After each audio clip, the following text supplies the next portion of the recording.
வணக்கம். இது தமிழம் மலையொலி. நான் உங்கள் செந்தில்நாதன். இன்று நான் பேச இருக்கின்ற தலைப்பு திருச்சி மாநகர ஆணையர் வருண்குமார் குறித்து தான் நம்ம பேச இருக்கிறோம். எப்பயுமே ஒரு பிரச்சனை தொடங்குனுச்சுன்னா அது ஒரு உச்சம் பெற்று அது முடிவுறும் தருவாயில் இருக்கும். இப்போது ஏறக்குறைய முடிவுறும் தருவாயில் இருப்பதா நமக்கு தெரிகிறது. இன்றைக்கி மிகப்பெரிய அளவில் ரொம்ப உருக்கமான கடிதத்தை வெளியிட்டிருக்கிற வருண்குமார் என்னுடைய குடும்பத்தினரை தவறாக பேசுகிறார் என்று கடிதத்தை வெளியிட்டிருக்கிற வருண்குமார் அவர்கள் இன்னும் கூடுதலாக நான் கஷ்டப்பட்டு ஐபிஎஸ் பாஸ் பண்ணி 2011வது வருஷத்தில் நான் சர்வீஸுக்கு வந்தேன் அப்படின்னெல்லாம் சொன்ன வருண்குமாரினுடைய கடந்த கால வாழ்க்கை, அவர் காவல்துறையினுடைய ஆணையராக இருந்த போது கூட 420 வழக்கில் எப்படி பதிவு செய்யப்பட்டார், கைது செய்யப்பட்டார், உயர்நீதிமன்றத்தால் தண்டனை விதிக்கப்பட்டு உச்சநீதிமன்றம் வரையிலையும் போய் அது கேன்சல் பண்ணது தவறுன்னு சொல்லி மறுசீராய்வு மனுவை போட்டு அந்த வழக்குகளுடைய நோட்டீஸை உச்சநீதிமன்றத்தில் எப்படி பெற்றார், இதுக்கு ஒரு பெரிய வரலாறு இருக்குது. இது எல்லாம் பேசாமல் இது எல்லாம் சரி ஒரு மரியாதை நிமித்தமாக ஒரு காவல்துறை ஆய்வாளர் அப்படின்னு நம்ம கடந்து போக போக ஒரு கட்சியினுடைய தலைவரை, தலைமை ஒருங்கிணைப்பாளரை, அந்த கட்சி நடக்கின்ற விதத்தை எல்லாம் நான் ஒன்றும் திரள்நிதி திட்டத்தில் பிச்சை எடுத்து ஐஏஎஸ் ஆகலை அப்படின்னு. அப்போ அவர் எப்படி ஐஏஎஸ் ஆனார் அப்படிங்கிறத நம்ம தெரிஞ்சுக்கணும். ஏன்னா நான் இப்படி ஆகலைன்னா நீ எப்படி ஆன அப்படிங்கிற ஒரு கேள்வி இருக்கணும். அதே போல் இன்னும் சொல்லப்போனால் பிச்சை எடுத்து நீங்கள் கட்சி நடத்துகிறீங்க, நீங்கள் சாப்பிட்றீங்க அப்படின்னு எல்லாம் சொல்லியிருக்கிறாரு. பாவம். அதாவது உலகத்தினுடைய அல்லது ஆசியாவினுடைய 7வது மிகப்பெரிய பணக்காரராக இருக்கின்ற கருணாநிதி குடும்பத்தினுடைய தோற்றுவாய் தொடர்ச்சி ஒரு திருட்டு ரயிலரே வந்துச்சு அப்படிங்கிறது அவங்களே பதிவு பண்ணியிருக்கிறாங்க. வனவாசங்கிற புத்தகத்திலையும் பதிவு பண்ணியிருக்கிறாங்க. அப்போ அப்படி உள்ளவங்க எப்படி வளர்ச்சி அடைஞ்சாங்கங்கிற கேள்வியையும் வருண்குமார் வைக்கிறாரா அப்படிங்கிற ஒரு கேள்வி இருக்குது. கூடுதலாக நான் எக்ஸ் வலைதளத்திலையும் சரி சமூக ஊடகத்திலிருந்து நான் நிரந்தரமாக ஓய்வு பெறலான்னு நினைக்கிறேன், இது எனக்கு செட் ஆகலை அப்படின்னு சொல்லி சொன்னது. கிட்டத்தட்ட ஒரு 13 வருஷம் கழித்து இந்த ஒரு ஞான உதயம் வந்திருக்கே அப்படிங்கிற ஒரு கேள்வி இருக்குது. அதன் பிறகு இவர் எப்பொழுதும் திறந்துற ஆள் இல்லை. அவர் இன்றைக்கி மட்டும் இல்லைங்க, இந்த இணையதளத்தில் இந்த கிரிமினல் வேலையை செய்கிறது இன்றைக்கி புதுசு இல்லை. இவர் 13 வருஷத்துக்கு முன்னாடியே அதெல்லாம் செஞ்சுருக்கிறாரு அப்படிங்கிறது அவருடைய வரலாற்றை படிக்கும் பொழுது பார்க்கும் பொழுது தான் தெரியுது. ஆகையால் இந்த பதிவில் எக்ஸ்க்ளூசிவாக, அதாவது வெளிப்படையாக அவருடைய ஒரே ஒரு வழக்கை மட்டும் எடுத்து அந்த வழக்கில் என்ன மாதிரியான போக்கை கையாண்டார், 2010 ஒரு இந்திய ஆட்சி பணிக்கான தெரிவுக்கு எப்படி தயாரானார், அதன் பிறகு 2011 இந்திய ஆட்சி பணி, அதாவது ஐபிஎஸ் காவல் பணியை ஏற்ற இவர், அதன் பிறகு அந்த வழக்கு எப்படி போணுச்சு அப்படிங்கிறது குறித்தும் பேசுவோம். அதே போல் ஒரு காவல்துறையாக இவர் செய்திருக்க வேண்டியது என்ன, செய்து கொண்டிருக்கிறது என்ன, இந்த செயல்பாடுகள் இப்படியே தொடர்ச்சியாக போணுச்சுன்னா அது ஒரு தவறான முன்னுதாரணமாக போய் முடியும். ஒரு அரசினுடைய கட்டுப்பாட்டில் இயங்குகின்ற ஒரு அதிகாரி மாதிரி தெரியாமல், அதே போல் இந்திய அரசாங்கத்தால் நடத்தப்படுகின்ற அந்த காவல்துறை சட்டத்தின் அடிப்படையில் இயங்குகின்ற ஒரு அதிகாரியாக தெரியாமல், என்னமோ ஒரு தன்னிச்சையான சுதந்திரம் பெற்ற ஒரு அதிகாரி போல் தன்னை நினைத்து கொள்வதெல்லாம் எங்கே போய் முடியும் அப்படிங்கிறது பற்றியும் நம்ம பேசணும். குறிப்பாக திரு வருண்குமார் அவர்கள் கஷ்டப்பட்டு கண்ணு முழிச்சு ரத்தம் ஏன்னா வியர்வையை சிந்தி அவர் ஐபிஎஸ் ஆனார் அப்படின்னு சொல்லி அவர் பதிவு பண்ணியிருக்கிறாரு. எதுக்கு பதிவு பண்ணார்னா அண்ணன் சீமான் அவர்கள், நீங்கள் திராவிட முன்னேற்ற கழகத்தினுடைய ஐடி விங் போல் நீங்கள் செயல்படுறீங்க, தேடி நாம் தமிழர் கட்சி பிள்ளைகளை, நாம் தமிழர் கட்சியில் யாராச்சும் ஒருத்தர் எங்கு விமர்சனம் வைத்தாலும் நீங்கள் அவங்கள தேடி கைது பண்ணுறதும் இல்லாமல் அந்த இருக்கின்ற மாவட்ட காவல் ஆய்வாளரெல்லாம் மிஞ்சி அங்கேருந்து அவர்களை இங்கே தூக்கி கண்ணை கட்டி அடிக்கிற வேலையெல்லாம் செய்கிறீங்க. நீங்கள் ஒரு திராவிட முன்னேற்ற கழகத்தினுடைய மாவட்ட செயலாளர் செய்வதை தாண்டிலும் ஒரு வேலையை நீங்கள் செஞ்சுக்கிட்டு இருக்கிறீங்க. நீங்கள் உங்கள் பதவியை ராஜினாமா பண்ணிவிட்டு வாங்க, 200 ரூபாய்க்கு எழுதுங்க அப்படின்னு சொன்னதுக்காக திரு வருண்குமார் இப்படியான கருத்துக்களை சொல்லியிருக்கிறாரு. என்ன கருத்துக்கள் சொல்லியிருக்கிறாருன்னா, நான் கஷ்டப்பட்டு இரவு பகலாக கண்ணு முழித்து ரத்த வேர்வை சிந்தி நான் அதிகாரியானேன், உங்கள் மாதிரியான திரள் நீதி திட்டத்தில் நான் இந்த வயிறு வளர்க்கல அப்படி ஏதோ சொல்லியிருக்கிறாருன்னு வச்சுக்கோங்களேன். சரி, இவர் கஷ்டப்பட்டு எப்படி ஐபிஎஸ் ஆனார் அப்படின்னு நம்ம பார்க்கும் பொழுது தான் ஒரு வழக்கு வந்து முக்கியமான வழக்காக கருதப்படுகிறது. இந்த வழக்கு குறித்த செய்தியானது 2021 செப்டம்பர் 8ஆம் தேதி ஒன் இண்டியா தமிழில் வந்து ஒரு பெரிய ஹிஸ்ட்ரியாக, எக்ஸ்க்ளூசிவ் ஹிஸ்ட்ரியாகவே வந்து வெளியிடப்பட்டிருக்கின்றது. அதாவது இவர் 2010 வருட காலகட்டத்தில் இவர் இந்திய காவல் பணிக்கான தெரிவை எழுதுகின்ற காலகட்டத்தில் ஒரு பிரியதர்ஷினி அப்படிங்கிற ஒருத்தவங்களை காதலித்து வந்திருக்கிறதாகவும், அவங்க பரஸ்பரம் அவர் பிரியதர்ஷினி அவர்கள் செய்த மிகப்பெரிய உதவியினாலையும் அவர்களுடைய பொருளாதார உதவியினாலையும் இவர் வந்து இந்திய ஆட்சி பணி காவல் பணிக்கான தெரிவை டெல்லி சென்று எழுதியதாகவும், அதாவது பொருளாதார பின்புலமாக இருந்து செயல்பட்டதாகவும், 2011 இவர் காவல் பணிக்கான தெரிவை யூபிஎஸ்சி எக்ஸாமை வந்து பரீட்சையை வந்து தெரிவாகி வரும் பொழுது வந்திருக்காங்க. அப்புறம் வழக்கம் போல் இந்த நடைமுறை இருக்கும் இல்லையா, அந்த ஆட்டிடியூட், அவங்க காதலியோடு இருக்கின்ற அந்த ஆட்டிடியூடு இருக்கு இல்லையா, அது மாறிடுச்சு. பேச்சுவார்த்தை பழக்கம்லாம் மாறிடுச்சு. சரி, நம்ம கல்யாணம் பண்ணிக்கலான்னு முன்னெடுப்பை எடுக்கும் பொழுது அப்போது வருண்குமார் அவர்களினுடைய குடும்பத்தினர், தாய் தந்தையர், இவங்க வந்து அந்த பிரியதர்ஷினி குடும்பத்தினரிடம் வந்து வரதட்சணை பேசுகிறாங்க. வரதட்சணை என்ன பேசுகிறாங்க அப்படின்னு சொன்னால், 2 கிலோ தங்கம், 2 கிலோ தங்கமும் 60 லட்சம் ரூபாய் ரொக்கமும் கூடுதலாக பிஎம்டபிள்யூ காரும் நீங்கள் எனக்கு எங்கள் பிள்ளைக்கு நீங்கள் கொடுக்கணும்.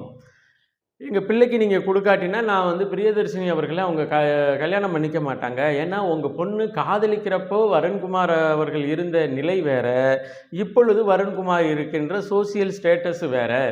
அதனால் நீங்கள் இந்த ஸ்டேட்டஸ் உள்ளவருக்கு நீங்கள் வந்து பொண்ணு கொடுக்கணும், எங்கள் வீட்டில் சம்மந்தம் வச்சுக்கணும்னா 2 கிலோ தங்கம், 60 லட்சம் ரூபாய், ஒரு பிஎம்டபிள்யூ கார், இந்த இதை நீங்கள் வரதட்சணையாக கொடுத்தாதான் நாங்கள் அதுன்னு. அப்போ ஏற்கனவே, அதாவது காதலித்த காலத்தில் தன்னுடைய பொருளாதாரத்தை எல்லாம் அவருக்காக, அவருடைய பரீட்சைக்காக செலவு செய்தவங்க வந்து ஒரு வழக்கு தொடுக்கிறாங்க. அந்த வழக்கை ஏற்றுக்கொள்ள மாட்டேங்குது காவல்துறை. அப்புறம் ரொம்ப போராடி ஏற்றுக்கொள்ள முடியாத நிலையில் அவங்க சென்னை உயர்நீதிமன்றத்தில் ரிட்டு பெட்டிஷனை ஃபைல் பண்ணுறாங்க. அந்த ரிட்டில் வந்து ஒரு முக்கியமான ஆதாரங்கள்லாம் இருக்கும் இல்லையா, அதெல்லாம் வந்து சமர்ப்பிக்கிற நேரத்தில் இவர் ஏற்கனவே அவங்கள்ட்ட இருக்கின்ற மெயில் கான்வர்சேஷன்லாம் தகவல் தொழில்நுட்பத்தை பயன்படுத்தி எல்லாத்தையும் டெலீட் பண்ணிட்டார். அதாவது அவருடைய மின்னஞ்சலில் இருக்கிறத டெலீட் பண்ணது மட்டுமல்லாமல் அனுப்பப்பட்ட இவங்களுக்கு அனுப்பப்பட்ட மின்னஞ்சலையும் டெலீட் பண்ணிட்டார். இப்போ தெரியுதா சோசியல் மீடியாவினுடைய தாக்கம் தலைவர் வருண்குமாருக்கு இப்போ நேற்று வந்தது இல்லைங்க. தன்னுடைய காதலியாக இருந்த உங்கள் பிரியதர்ஷினி அவர்களை கழட்டி விடுற போயே இதை வந்து அவங்க பயன்படுத்தியிருக்கிறாங்க. இப்போ பாருங்களேன், இப்போ என்ன பண்ணிடுது, இது வந்து நிரூபிக்கப்பட்ட ஒரு குற்றம், அதாவது இது தவறு செய்திருக்கிறார்னு ஒரு முடிவுக்கு வர்றாங்க. முடிவுக்கு வந்த பிறகு வழக்கு பதிவு செய்கிறாங்க. என்னென்ன வழக்குன்னா 407, 417, 420 வழக்கு, அப்புறம் 506/2 இது போன்ற வன்கொடுமை வழக்குகள், பெண்ணை ஏமாற்றிய வழக்குகள், கூடுதலாக தகவல் தொழில்நுட்ப திருட்டு, அதாவது அவங்க மெயில் கான்வர்சேஷனில் இருந்த அந்த மெயிலை வந்து டெலீட் பண்ணியிருக்கிறதுக்கான தகவல் தொழில்நுட்ப முறைகேடு அப்படிங்கிறதுல செக்ஷன் 60 அல்லது 66ன்னு நினைக்கிறேன். இந்த 5-6 பிரிவுகளில் வருண்குமார் அவர்கள் மீது வழக்கு பதியப்பட்டு இவர் விசாரணைக்காக அழைத்து சென்று சிறையில் அடைக்கப்படுகிறார். அதன் பிறகு இதெல்லாம் வந்து 2011க்கு பிறகான காலகட்டத்தில் நடந்தது. அதன் பிறகு இவர் வந்து அந்த வழக்குகளிலிருந்து குற்றப்பத்திரிகையெல்லாம் செல்லாதுன்னு சொல்லி வெளியில் வந்து இன்னொருத்தவங்களை திருமணம் செஞ்சுக்கிறாரு. அதன் பிறகு இது செல்லாது அப்படின்னு சொன்ன தீர்ப்பு தவறுன்னு சொல்லி இதே பிரியதர்ஷினி அவர்களுடைய தரப்பு வந்து உச்சநீதிமன்றத்துக்கு போகுது. உச்சநீதிமன்றம் வந்து இந்த வழக்கை தள்ளுபடி செய்தது செல்லாது என்றும், இந்த வழக்குக்கு பின்னாடி உள்ள குற்றத்திற்கான தகவலை நீங்கள் வந்து சரிவர நிரூபிக்கலை அப்படின்னு சொல்லி ஐயா வருண்குமார் அவர்களுக்கு, அவருடைய தந்தையாருக்கு, அவருடைய தாயாருக்கு உச்சநீதிமன்றம் நோட்டீஸ் அனுப்பியிருக்கு. 2010 குரூப் சர்வீஸ் எக்ஸாமுக்கு ரொம்ப கஷ்டப்பட்டு படித்த திரு வருண்குமாரினுடைய வழக்கு 2021 செப்டம்பர் மாதம் 8ஆம் தேதி ஒன் இண்டியா தமிழில் வழங்கப்பட்ட அந்த விரிவான செய்திகளை தான் இதுவரையிலும் நான் பேசியிருக்கிறேன். இதுவரையிலும் நான் பேசினது என்னுடைய எங்கேயோ சொல்லி யார் சொல்லியோ நான் பேசலை. இல்லை இன்னும் சொல்லப்போனால் அண்ணன் சீமான் சொல்லி இவர் பேசுகிறாரு அப்படின்னெல்லாம் கூட நீங்கள் சொல்லலாம். யார் சொல்லியும் பேசலை. இது முறைப்படி ஊடகத்தால் வெளியிடப்பட்ட செய்திகளின் அடிப்படையில் இது நான் பேசுகிறேன். அதன் பிறகு என்ன ஆச்சு அப்படின்னு சொன்னால், இவர் உச்சநீதிமன்றம் போய் அந்த வழக்குகளை எதிர்கொண்டு அதில் வந்து இப்போ தெரியும் தானே உங்களுக்கு, 2021க்கு அப்புறம் இவர் யாருடைய சப்போர்ட்டில் அந்த வழக்குகளை கையாண்டிருப்பார். அந்த வழக்குகளை ஒன்றுமே இல்லாமல் ஆக்குவதற்கு இந்த ஆளுகின்ற அரசின் தரப்பு எவ்வாறெல்லாம் உதவி செய்திருக்கும் அப்படிங்கிற ஒரு உண்மையை நீங்கள் தெரிஞ்சுக்கிட்டீங்கன்னா, பிரியதர்ஷினி அவர்களுக்கு இழைக்கப்பட்ட கொடுமைகளுக்கு அநீதிகளுக்கு ஈடாக தான் திராவிட முன்னேற்றக் கழகத்திற்கு திரு வருண்குமார் அவர்கள் வேலை செய்து கொண்டிருக்கிறாருன்னு தெரியும். இது வந்து நீங்கள் எப்படி வேணாலும் குற்றச்சாட்டாக எடுத்துக்கோங்க. அதை தாண்டி ஒரு காவல்துறையினுடைய பொறுப்பு மிகு கடமையில் இருக்கின்ற உயர் அதிகாரி இணையதளத்திலேயே எல்லா நேரமும் செலவிட்டு இணையதளத்திலேயே எல்லா நேரமும் செலவிடுவது காவல்துறையினுடைய செயல்பாட்டுக்கு என்ன மாதிரியான ஒரு முன்னுதாரணமாக ஆகும் அப்படிங்கிற ஒரு கேள்வி இருக்குது. இன்றைக்கி கூட அவருடைய உள்டப்பிக்கு வந்து ஒரு செய்தி அனுப்பப்படுகிறது. நாம் தமிழர் கட்சியினுடைய நிர்வாகி இதை வந்து பேசியிருக்கிறாரு. அதாவது வருண்குமார் அவர்களினுடைய பதிலுக்கு நாம் தமிழர் கட்சியினுடைய நிர்வாகி ஒரு பதில் கொடுத்துருக்கிறாரு அப்படின்னு சொல்லி இந்த செய்தியை ஒரு சகோதரி வந்து கடத்துகிறாங்க. அந்த கடத்தலுக்கு அந்த சகோதரிக்கு அவர் வந்து ஒரு செய்தி அனுப்புகிறாரு. என்ன செய்தின்னா, சகோதரி இதெல்லாம் எனக்கு தேவையில்லாமல் அனுப்பாதீங்க. இதே நீங்கள் சகோதரி தங்கையாக இருக்கிறதுனால நான் சும்மா விடுறேன். தம்பியாக இருந்தால் என்னோடய ட்ரீட்மெண்ட்டே வேறு. யார்? வருண்குமார் இன்னொருத்தரோட சாட் மெசேஜில் இதை சொல்கிறாரு. தம்பியாக இருந்தால் என்ன ட்ரீட்மெண்ட் பண்ணுவீங்க? எங்கேயாச்சும் ஒரு ஐடிவிங்களே ஏதாச்சும் ஒரு எழுதின ஆதாரமற்ற ஒரு செய்தியை எடுத்துகிட்டு வந்து அதை அவர் தான் எழுதினார்னு கொண்டுட்டு வந்து அவரை கண்ணை கட்டி திருச்சியில் கொண்டுட்டு வந்து அடிப்பீங்களா? அதுதான் காவல்துறை உங்களுக்கு செய்யுதா? இது என்ன ஒரு போக்கு அப்படின்னு சொல்லி பார்க்க முடிகிறது. இதுக்கு எல்லாத்தையும் மேலாக இவர் இப்போ வந்து ஒரு பெரிய கண்ணீரும் கம்பளையுமாக ஒரு கடிதத்தை, ஐயோ நான் என்ன செய்வேன், என் குடும்பத்தை பேசுகிறாங்க, அப்படி செய்கிறாங்க, இப்படி செய்கிறாங்க அப்படின்னு சொல்லி ஒரு கடிதத்தை எழுதியிருக்கிறார். உண்மையிலேயே இந்திய தண்டனை சட்டத்தின் அடிப்படையிலும் சரி, காவல்துறையினுடைய விதிமுறைகளும் சரி, காவல்துறையினுடைய விசாரணை சட்டத்தின் அடிப்படையிலும் சரி, ஒரு தவறை செய்பவனுக்கு அந்த அளவுக்கான தண்டனை தவறை செய்ய தூண்டுபவனுக்கும் கொடுக்கணும். இவர் என்ன செய்கிறாரு, ஒரு கட்சியின் தலைமை ஒருங்கிணைப்பாளரையும் அந்த கட்சியினுடைய செயல்பாடுகள் குறித்தும் ஒரு மூணாந்தர அரசியல்வாதி போல அவருடைய பக்கத்தில் எழுதுகிறாரு. எழுதிட்டு என்ன செய்கிறாரு, கமெண்ட்ஸ் ஓப்பன், அதாவது நீங்கள் சொல்கிற கருத்தை நான் வந்து திறந்து வச்சுருக்கிறேன் அப்படின்னு சொல்கிறாரு. அப்போ நீ எழுதின கமெண்ட்டுக்கு ஒன்று பாருங்க, அது சோசியல் மீடியாவில் இருக்கிற எல்லாரும் ஐயா தெய்வமே நீங்கள் எழுதுனது சரின்னே வந்து சொல்லுவானா? ஒருத்தன் வந்து அயோக்கிய பயல நீ எழுதுனது தவறுடான்னு சொல்லுவான். ஒருத்தன் வந்து டே உனக்கு மூளை இருக்காடா, அறிவு இருக்காடான்னு சொல்லுவான். அப்போ எல்லா வேலையும் சொல்லுவான், நிறைய பேர் சொல்லுவான். அப்போ நீ என்ன, யார் இதை வந்து இந்த குற்றத்தை செய்ய அது அவரை வந்து ஒரு பெரிய ஐபிஎஸ்ங்க, அவரை வந்து டே மூளை இருக்காடான்னு கேட்டுறக்கூடாதுங்க அப்படின்னு நீங்கள் சொன்னீங்கன்னா, அப்படின்னு நீங்கள் நினச்சிங்கன்னா, மூளை இருக்காடான்னு கேட்டுற அளவுக்கு அதற்கான வழிவகைகளை செய்து வச்சது யாருன்னா, கமெண்ட்ஸ் ஓப்பன்னு எழுதினார் இல்லையா ஒரு குற்றவாளி, அவர் முதன்மை குற்றவாளி. அதாவது வருண்குமார் அவர்களை பற்றிய விமர்சனங்களை இணையதளத்தில் வைப்பவர்கள் எல்லாரும் குற்றவாளினா, ஒரு கட்சியினுடைய தலைமையை, அந்த கட்சியினுடைய செயல்பாட்டை ஒரு மூணாந்தார அரசியல்வாதி மாதிரி ஒரு விமர்சனத்தை வைத்துவிட்டு நீங்கள் யாராச்சும் வந்து கமெண்ட் பண்ணுங்கன்னு ஓப்பன் பண்ணி வச்ச இவர் வந்து முதல் தரமான குற்றவாளி.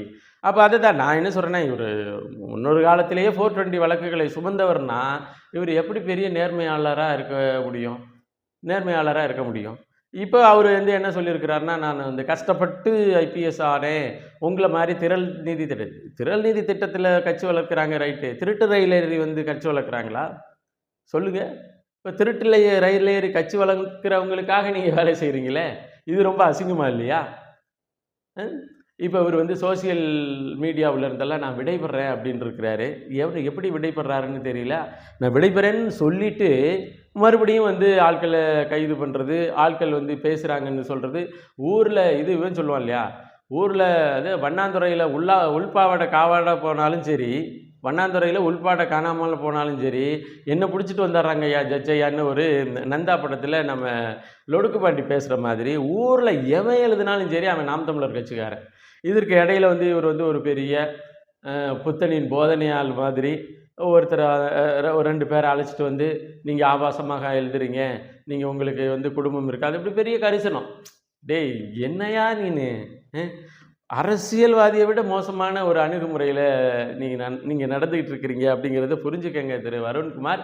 உண்மையில் இதில் வந்து நீதிமன்றம் தலையிடணும், அல்லது அரசு தலையிடணும். அரசு வந்து நேரடியாக மோதுறதை விட்டு ஒரு ஐபிஎஸ், ஒரு மாவட்டத்தினுடைய ஐபிஎஸ்ஸை கூப்பிட்டு நீ பேசு, நீ எழுது, நீ பேசுன்னு எழுதிட்டு திராவிட மாடல் ஆட்சி அதிகாரம் வந்து அவருடைய முதுகுக்கு கீழே உட்காந்துக்கிட்டு இருந்தால் ரொம்ப காலம் இந்த ஐபிஎஸ் வேலை அவருக்கும் நிற்காது.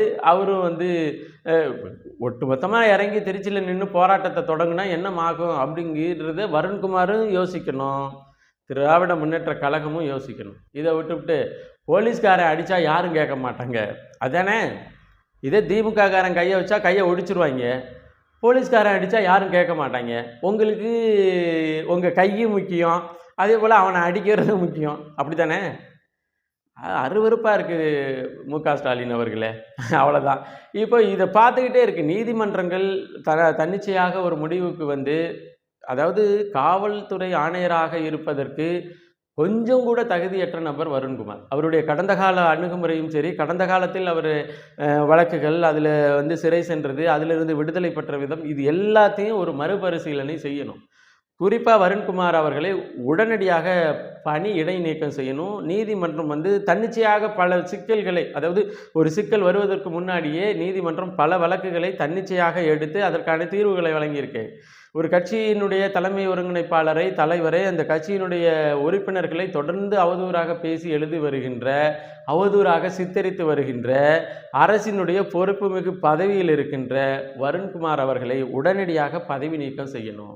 அவருடைய கடந்த கால அந்த கிரிமினல் ரெக்கார்ட்ஸ்னு இருக்கு இல்லையா, நீங்கள் பாருங்கள், ஒரு பேட்டர் ரவடிக்கு இருக்கிற கிரிமினல் ரெக்கார்ட்ஸ் அனைத்தும், 420 வழக்கு அனைத்தும் வருண்குமாருக்கும் இருந்திருக்கு. அதையெல்லாம் எடுத்து மறுசீராய்வு பண்ணி வருண்குமாருக்கு ஒரு சரியான பாடத்தை நீதிமன்றம் புரட்டணும். திராவிட முன்னேற்ற கழகம் புகட்டாது. திராவிட முன்னேற்ற கழகம் எதுக்கு புகட்டாதுன்னா, திராவிட முன்னேற்ற கழகத்துக்கு அவரை ஒன்னாலேயே முடியாத ஒரு வீரன்ட்ட வந்து உனக்கு கீழே இருக்கின்ற ஒரு சப் கான்ஸ்டபிள் ரேஞ்சில் இருக்கின்ற ஒரு அந்த ரேஞ்சில் இருக்கிற ஒரு மாவட்டத்தினுடைய காவல் அதிகாரியை வச்சு நீங்கள் மிரட்டிடலாம். நாம் தமிழர் கட்சியை வந்து இதெல்லாம் அதான் சிறுமூளை பாதிக்கப்பட்டால் தான் இப்படியெல்லாம் வேலை செய்ய தோணும். அதுபோல தான் திராவிட முன்னேற்ற கழகத்தினுடைய அரசு செய்து கொண்டிருக்கின்றது. சரி, அவங்க தான் சட்டம்னா என்னன்னு தெரியாது, படிப்புன்னா ஒன்றும் தெரியாது, என்ன இளவுன்னே ஒன்றும் தெரியாது, வெள்ளை சட்டையோடு வந்து ஆட்சி அதிகாரத்தில் இருக்கிறாங்க. இப்போ உங்களுக்கு நீங்கள் ஐபிஎஸ் கஷ்டப்பட்டு இன்னொருத்தவங்களை ஏமாற்றி, இன்னொருத்தவங்க காசாக இருந்தாலும் பரவாயில்ல, தான் பாஸ் ஆகணும்னு சொல்லி படித்து வந்து அந்த வழக்கை நேர்மையாக எதிர்கொண்டேன்னெல்லாம் தீர்த்துக்கிட்டு இருக்கிற நீங்கள், 420 வழக்கை சுமந்த நீங்கள், அதன் பிறகுனாலும் திருந்தி ஒழுங்காக ஒரு சமூகத்தில் இருக்கின்ற ஒரு அரசியல் கட்சியை எப்படி அணுக வேண்டும், இந்திய அரசியலமைப்பு சட்டம் என்ன சொல்லுது, அல்லது இந்திய குடியுரிமை சட்டம் என்ன சொல்லுது, தமிழக அரசியலினுடைய அரசியலமைப்பு சட்டம் என்ன சொல்லுது, அறிவாலயத்தினுடைய சட்டம் என்ன சொல்லுது அப்படின்னெல்லாம் தெரிஞ்சுக்கணும். நீங்கள் ஒன்று அறிவாலயத்தில் இருக்கின்ற ஒரு பணியாளராக உங்களை நினச்சிக்கிட்டிங்கன்னா தயவு செய்து அறிவாலயமே போங்க. அவங்க 200 ரூபா தான் கொடுப்பாங்க, உங்களுக்கு உத்தியோகத்துக்கு தகுந்த மாதிரி நாங்கள்னாலும் காசை கொடுக்குறோம், நீங்கள் போங்க. அறிவாலயத்தில் போய் இருந்துட்டு ஒரு யூடியூப் சேனல் தொடங்கி நீங்கள் பேசுனீங்கன்னா நீங்கள் வாங்குகிற ஐபிஎஸ் பொறுப்பில் வாங்குகிற ஊதியத்தை விட கூடுதலாக வாங்கலாம். இல்லாட்டினா இது போன்ற இந்த அதை என்ன சொல்கிறது, குறுக்கு புத்தி வேலைகளை விடுங்க. உங்களுக்கு பணி இருக்குது. திருச்சி மாவட்டத்தில் காவல் சட்ட ஒழுங்கு பிரச்சனை என்னென்ன இருக்குன்னு அதை போய் பாருங்கள். அதை விட்டுட்டு ஒரு கட்சியில் யார் என்னென்ன எழுதுறா. உங்கள் வீட்டில் தான் குடும்பத்தில் இருக்காங்களா? அடுத்த வீட்டில் குடும்பமே இல்லையா? அடுத்தவங்களாம் அனாதை பயமக்களா? பொறுப்பான ஒரு அதிகாரியாக செயல்பட வேண்டும். குறிப்பாக நீதிமன்றம் முன் வந்து இவர் மீது நடவடிக்கை எடுக்க வேண்டும் என்பதை காணொலி பதிவினுடைய நோக்கமாக பதிவு செய்து மீண்டும் ஒரு காணொலி பதிவில் இணைவோம். நன்றி, வணக்கம்.